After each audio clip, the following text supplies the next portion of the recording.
The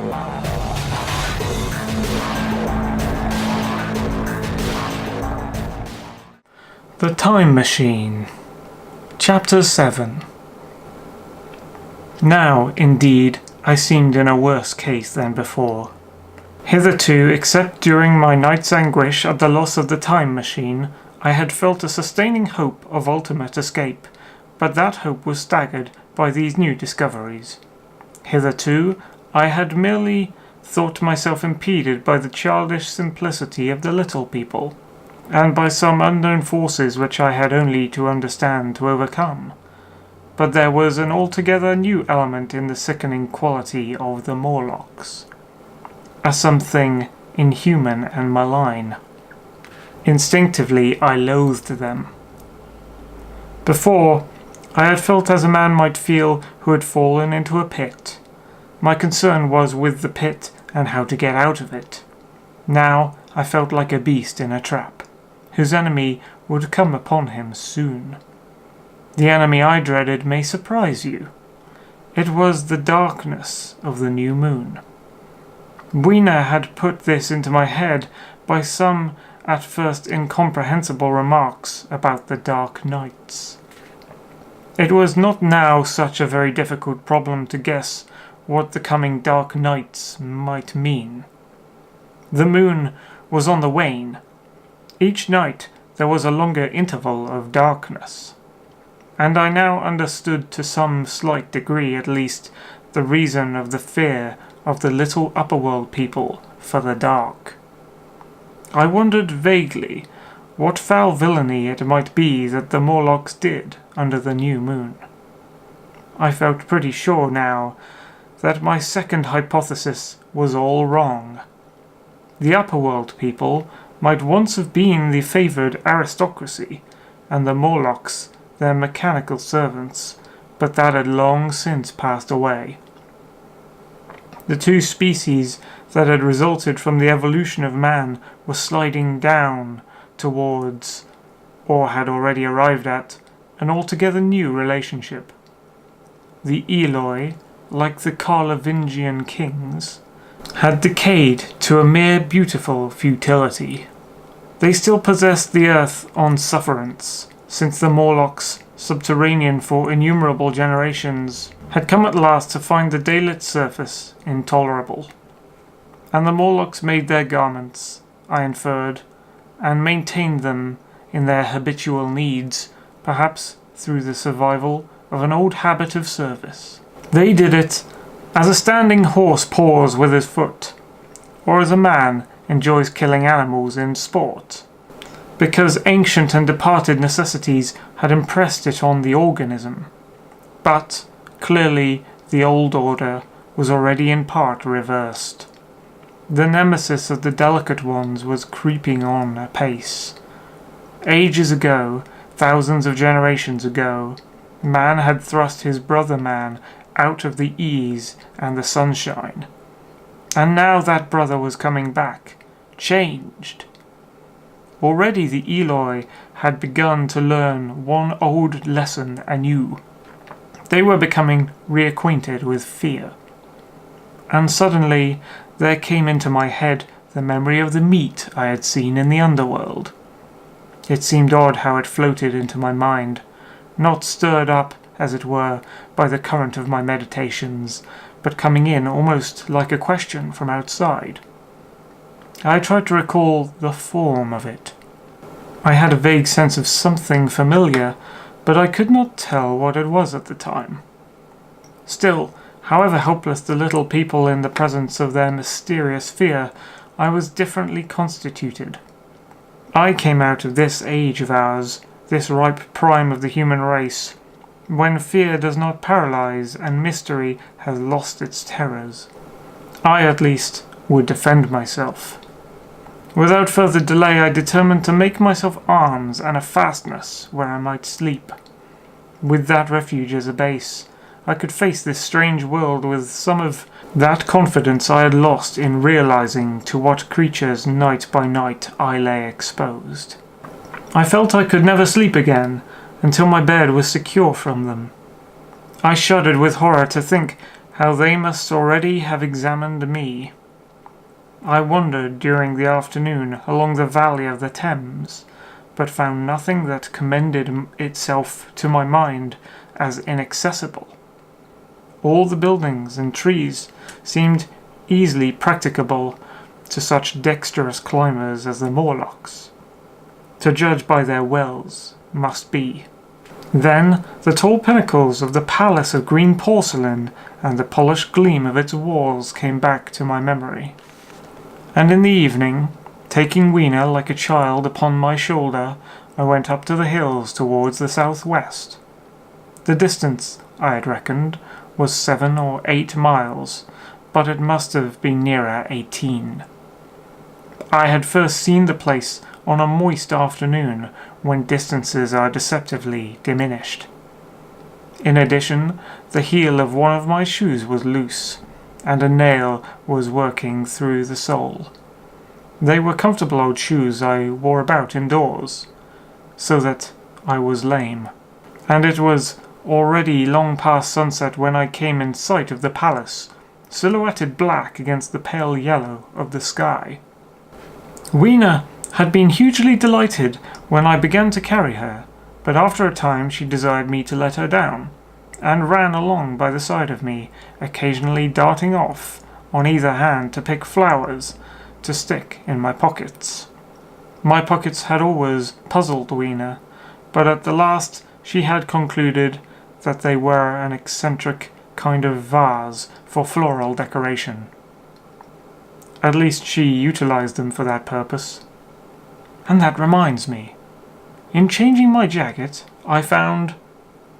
The time traveller paused, put his hand into his pocket, and silently placed 2 withered flowers, not unlike very large white mallows, upon the little table. Then he resumed his narrative.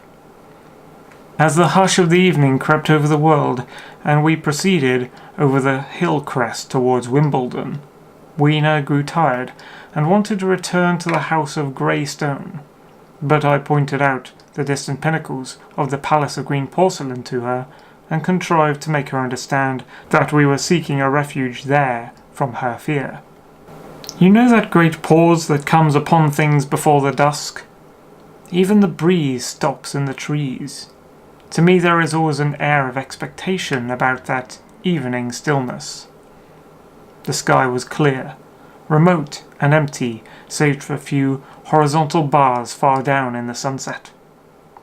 Well, that night the expectation took the colour of my fears. In that darkling calm my senses seemed preternaturally sharpened.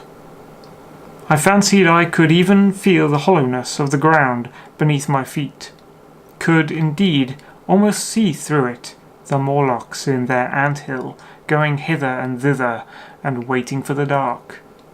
In my excitement I fancied that they would receive my invasion of their burrows as a declaration of war. And why had they taken my time machine? So we went on in the quiet, and the twilight deepened into night. The clear blue of the distance faded, and one star after another came out.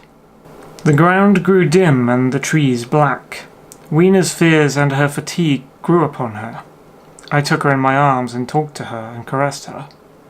Then, as the darkness grew deeper, she put her arms around my neck, and, closing her eyes, tightly pressed her face against my shoulder. So we went down a long slope into a valley, and there in the dimness I almost walked into a little river. This I waded, and went up the opposite side of the valley, past a number of sleeping houses, and by a statue, a faun, or some such figure, minus the head. Here too were acacias.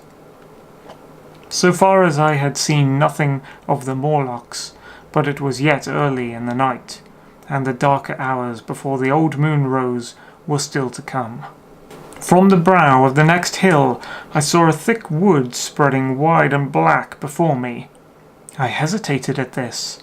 I could see no end to it, either to the right or the left. Feeling tired, my feet in particular were very sore. I carefully lowered Weena from my shoulder as I halted, and sat down upon the turf. I could no longer see the palace of green porcelain, and I was in doubt of my direction. I looked into the thickness of the wood and thought of what it might hide. Under that dense tangle of branches, one would be out of sight of the stars. Even were there no other lurking danger, a danger I did not care to let my imagination loose upon, there would still be all the roots to stumble over, and the tree boles to strike against. I was very tired, too, after the excitements of the day. So I decided that I would not face it, but would pass the night upon the open hill. Weena, I was glad to find, was fast asleep. I carefully wrapped her in my jacket and sat down beside her to wait for the moonrise. The hillside was quiet and deserted, but from the black of the wood there came now and then a stir of living things. Above me shone the stars, for the night was very clear. I felt a certain sense of friendly comfort in their twinkling. All the old constellations had gone from the sky, however. That slow movement which is imperceptible in 100 human lifetimes had long since rearranged them in unfamiliar groupings. But the Milky Way, it seemed to me, was still the same tattered streamer of stardust as of yore. Southward, as I judged it, was a very bright red star that was new to me. It was even more splendid than our own green Sirius. And amid all these scintillating points of light, one bright planet shone kindly and steadily like the face of an old friend. Looking at these stars suddenly dwarfed my own troubles and all the gravities of terrestrial life. I thought of their unfathomable distance, and the slow, inevitable drift of their movements out of the unknown past into the unknown future. I thought of the great precessional cycle that the pole of the earth describes. Only 40 times had that silent revolution occurred during all the years that I had traversed.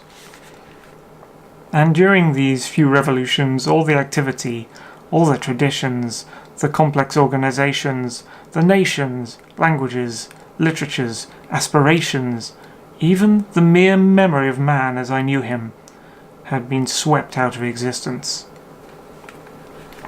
Instead were these frail creatures who had forgotten their high ancestry, and the white things of which I went in terror.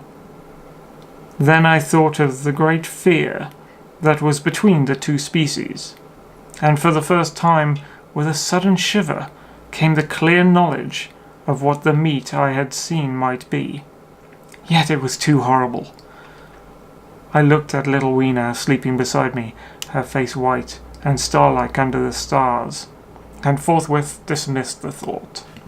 Through that long night I held my mind off the Morlocks as well as I could, and whiled away the time by trying to fancy I could find signs of the old constellations in the new confusion. The sky kept very clear, except for a hazy cloud or so. No doubt I dozed at times. Then, as my vigil wore on, came a faintness in the eastward sky, like the reflection of some colourless fire, and the old moon rose, thin and peaked and white, and close behind it, and overtaking it, and overflowing it, the dawn came, pale at first, and then growing pink and warm. No Morlocks had approached us. Indeed, I had seen none upon the hill that night, and in the confidence of renewed day it almost seemed to me that my fear had been unreasonable. I stood up and found my foot with the loose heel swollen at the ankle and painful under the heel, so I sat down again, took off my shoes, and flung them away. I awakened Weena, and we went down into the wood, now green and pleasant instead of black and forbidding. We found some fruit wherewith to break our fast. We soon met others of the dainty ones, laughing and dancing in the sunlight, as though there was no such thing in nature as the night. And then I thought once more of the meat that I had seen. I felt assured now of what it was, and from the bottom of my heart I pitied this last feeble rill from the great flood of humanity. Clearly, at some time in the long ago of human decay, the Morlocks' food had run short. Possibly they had lived on rats and such like vermin. Even now man is far less discriminating and exclusive in his food than he was. Far less than any monkey. His prejudice against human flesh is no deep-seated instinct. And so these inhuman sons of men. I tried to look at the thing in a scientific spirit. After all, they were less human and more remote than our cannibal ancestors of 3,000 or 4,000 years ago. And the intelligence that would have made this state of things a torment had gone.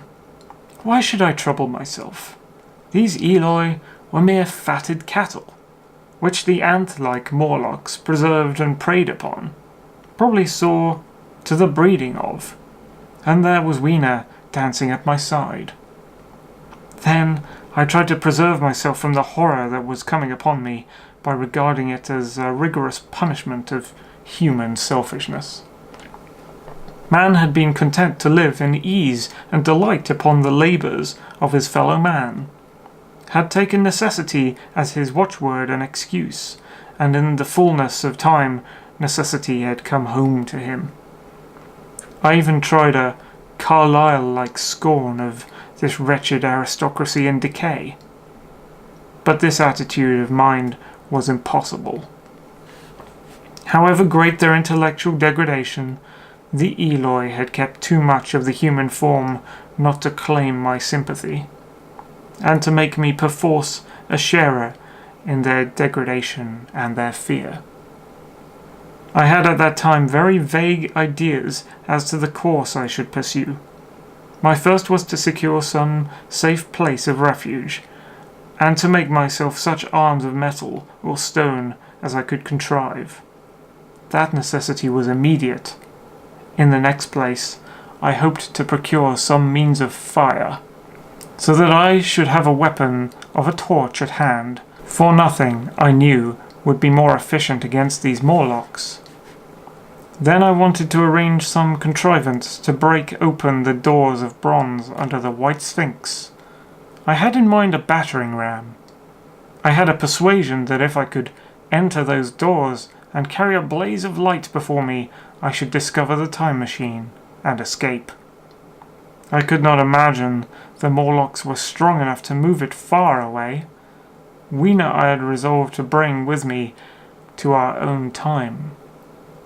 And turning such schemes over in my mind, I pursued our way towards the building which my fancy had chosen as our dwelling. The Time Machine. Chapter 8. I found the Palace of Green Porcelain when we approached it about noon, deserted and falling into ruin. Only ragged vestiges of glass remained in its windows, and great sheets of the green facing had fallen away from the corroded metallic framework. It lay very high upon a turfy down, and looking north-eastward before I entered it, I was surprised to see a large estuary, or even creek, where I judged Wandsworth and Battersea must once have been. I thought then, though I never followed up the thought, of what might have happened, or might be happening, to the living things in the sea. The material of the palace proved on examination to be indeed porcelain, and along the face of it I saw an inscription in some unknown character. I thought, rather foolishly, that Weena might help me to interpret this, but I only learnt that the bare idea of writing had never entered her head. She always seemed to me, I fancy, more human than she was, perhaps because her affection was so human. Within the big valves of the door, which were open and broken, we found instead of the customary hall, a long gallery lit by many side windows. At the first glance I was reminded of a museum. The tiled floor was thick with dust, and a remarkable array of miscellaneous objects was shrouded in the same grey covering. Then I perceived, standing strange and gaunt in the centre of the hall, what was clearly the lower part of a huge skeleton. I recognized by the oblique feet that it was some extinct creature after the fashion of the Megatherium. The skull and the upper bones lay beside it in the thick dust, and in one place where rainwater had dropped through a leak in the roof, the thing itself had been worn away. Further in my gallery was a huge skeleton barrel of a Brontosaurus. My museum hypothesis was confirmed. Going towards the side, I found what appeared to be sloping shelves, and, clearing away the thick dust, I found the old familiar glass cases of our own time. But they must have been airtight, to judge from the fair preservation of some of their contents. Clearly we stood among the ruins of some latter-day South Kensington. Here, apparently, was the paleontological section, and a very splendid array of fossils it must have been. Though the inevitable process of decay that had been staved off for a time, and had, through the extinction of bacteria and fungi, lost 99/100ths of its force, was nevertheless, with extreme sureness, if the extreme slowness, at work again upon all its treasures. Here and there I found traces of the little people in the shape of rare fossils, broken to pieces or threaded in strings upon reeds. And the cases had in some instances been bodily removed, by the Morlocks, as I judged. The place was very silent. The thick dust deadened our footsteps. Weena, who had been rolling a sea urchin down the sloping glass of a case, presently came as I stared about me, and very quietly took my hand and stood beside me. And at first I was so much surprised by this ancient monument of an intellectual age that I gave no thought to the possibilities it presented. Even my preoccupation about the time machine receded a little from my mind. To judge from the size of the place, this palace of green porcelain had a great deal more in it than a gallery of paleontology. Possibly historical galleries, it might be even a library. To me, at least in my present circumstances, these would be vastly more interesting than this spectacle of old-time geology in decay. Exploring, I found another short gallery running transversely to the first. This appeared to be devoted to minerals, and the sight of a block of sulphur set my mind running on gunpowder. But I could find no saltpeter, indeed no nitrates of any kind. Doubtless they had deliquesced ages ago. Yet the sulphur hung in my mind, and set up a train of thinking. As for the rest of the contents of that gallery, though, on the whole, they were the best preserved of all I saw, I had little interest. I am no specialist in mineralogy, and I went on down a very ruinous aisle running parallel to the first hall I had entered. Apparently this section had been devoted to natural history, but everything had long since passed out of recognition. A few shriveled and blackened vestiges of what had once been stuffed animals, desiccated mummies in jars that had once held spirit, a brown dust of departed plants. That was all. I was sorry for that, because I should have been glad to trace the patient readjustments by which the conquest of animated nature had been attained. Then we came to a gallery of simply colossal proportions, but singularly ill-lit, the floor of it running downward at a slight angle from the end at which I entered. At intervals white globes hung from the ceiling, many of them cracked and smashed, which suggested that originally the place had been artificially lit. Here I was more in my element, For rising on either side of me were the huge bulks of big machines, all greatly corroded, and many broken down, but some still fairly complete. You know I have a certain weakness for mechanism, and I was inclined to linger among these. The more so as for the most part they had the interest of puzzles, and I could make only the vaguest guesses at what they were for. I fancied that if I could solve their puzzles, I should find myself in possession of powers that might be of use against the Morlocks. Suddenly Weena came very close to my side, so suddenly that she startled me. Had it not been for her, I do not think I should have noticed that the floor of the gallery sloped at all. The end I had come in at was quite above ground, and was lit by rare slit-like windows. As you went down the length, the ground came up against these windows, until at last there was a pit like the area of a London house before each, and only a narrow line of daylight at the top. I went slowly along, puzzling about the machines, and had been too intent upon them to notice the gradual diminution of the light, until Weena's increasing apprehensions drew my attention. Then I saw that the gallery ran down at last into a thick darkness. I hesitated, and then, as I looked round me, I saw that the dust was less abundant, and its surface less even. Further away towards the dimness, it appeared to be broken by a number of small, narrow footprints. My sense of the immediate presence of the Morlocks revived at that. I felt that I was wasting my time in this academic examination of machinery. I called to mind that it was already far advanced in the afternoon, and that I had still no weapon, no refuge, and no means of making a fire. And then down in the remote blackness of the gallery I heard a peculiar pattering, and the same odd noises I had heard down the well. I took Weena's hand, then, struck with a sudden idea, I left her and turned to a machine from which projected a lever not unlike those in a signal box.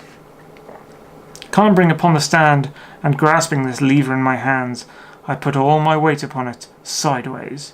Suddenly Weena, deserted in the central aisle, began to whimper. I had judged the strength of the lever pretty correctly, for it snapped after a minute's strain, and I rejoined her with a mace in my hand, more than sufficient, I judged, for any Morlock skull I might encounter. And I longed very much to kill a Morlock or so. Very inhuman, you may think, to want to go killing one's own descendants, but it was impossible somehow to feel any humanity in the things. Only my disinclination to leave Weena, and a persuasion that if I began to slake my thirst for murder, my time machine might suffer, restrained me from going straight down the gallery and killing the brutes I heard.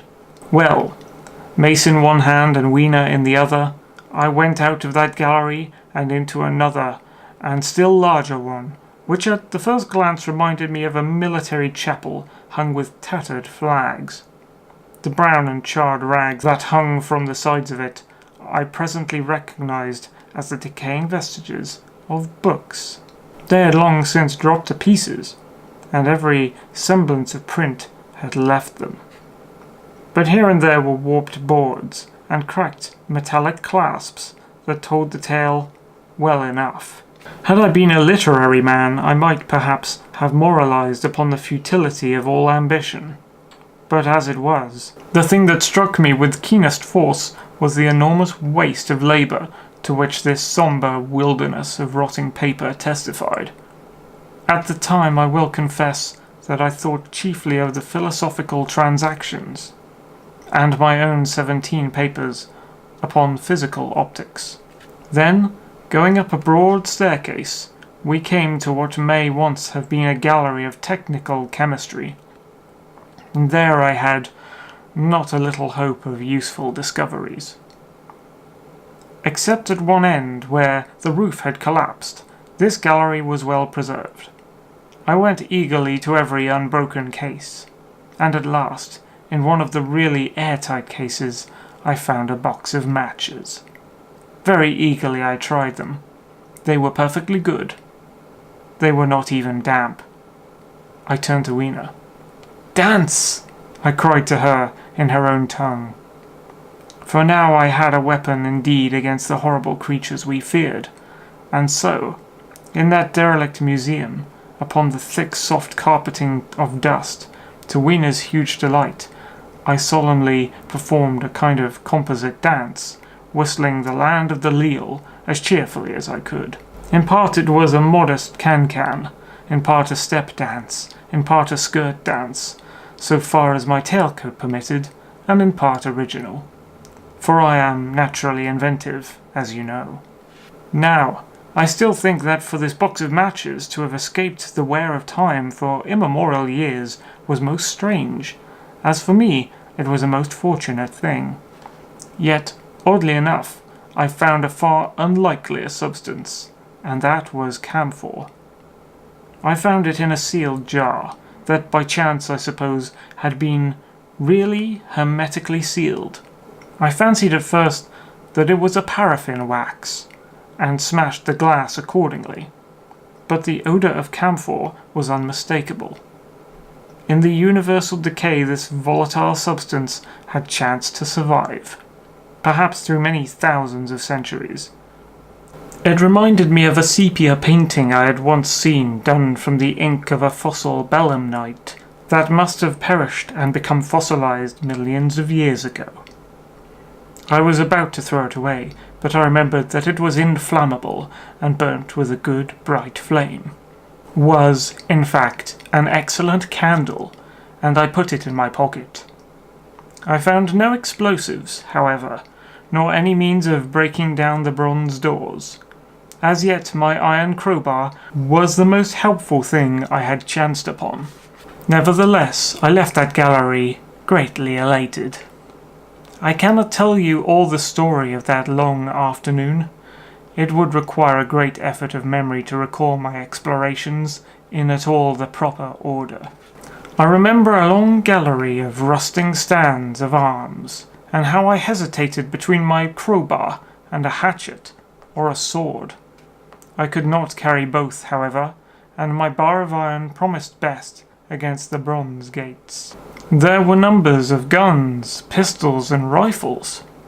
The most were masses of rust, but many were of some new metal, and still fairly sound. But any cartridges or powder there may once have been had rotted into dust. One corner I saw was charred and shattered, perhaps, I thought, by an explosion among the specimens.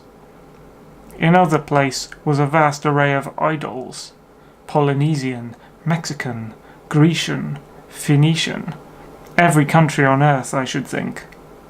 And here, yielding to an irresistible impulse, I wrote my name upon the nose of a steatite monster from South America that particularly took my fancy.